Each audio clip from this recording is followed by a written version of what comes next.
Okay, so shifting gears here a little bit, another thing that I really try to harp on employees is picturing yourself at age 65, which is the retirement age that people usually think of. Yeah. Maybe it will be a bit beyond that down the road, but That's let's right. just assume someone has been contributing to their HSA for 20 years. So a Great. 45-year-old has been putting the max in for 20 years.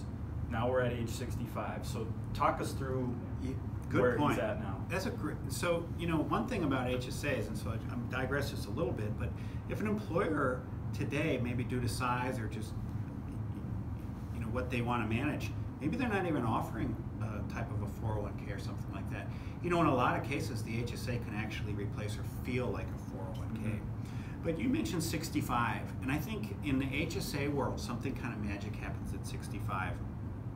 And in that, at age 65, the money in the HSA, in my opinion, becomes more valuable to the money in a 401k, a traditional, or an IRA.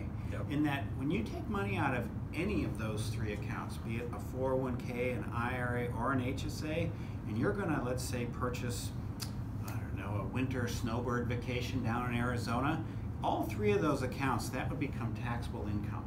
We have to think about that. So if I wanted $1,000 to pay a month's rent at an apartment in Arizona for the winter, when I ask for $1,000 for my 401k, that really is probably going to net me out about $700. Mm-hmm. And that would be true on a HSA as well after age 65. It would be true on an IRA.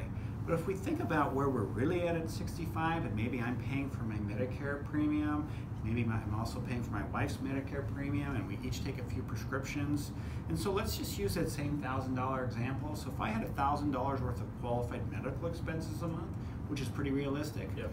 taking that out of a 401k or an IRA becomes taxable income. Yep. So I'm really asking for $1,300 to get $1,000. Yep. But remember, HSAs are tax-free withdrawals as long as the expense is a qualified medical expense. And if I think, or your population thinks that won't be them at age 65, remember then at 65, if I want to use the money in my HSA to pay for something other than health care, it would be really equivalent to a 401k. You just have an IRA. You have an IRA either way, or a 401k. You basically Yeah. do. Yeah. Yep. You sure do.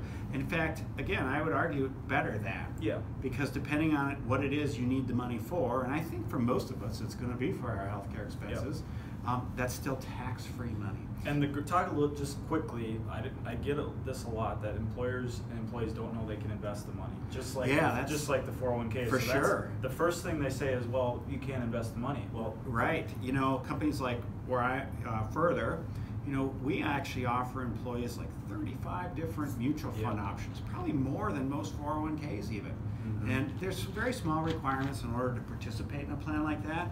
But if I, as an employee, want to double this as both some ways to pay for my care today and then maybe some ways to save for the future, be it future care or, in our example, that month down in Arizona, maybe it makes sense for me to put those into some investments. And I just think it's fair that, as the stock market goes up, my investment goes up, and then I also run the risk that the stock market goes down. But this is true with an IRA, and this is true with a 401k. So, good point. I mean, I think investing is an option that a lot of employees do take advantage of.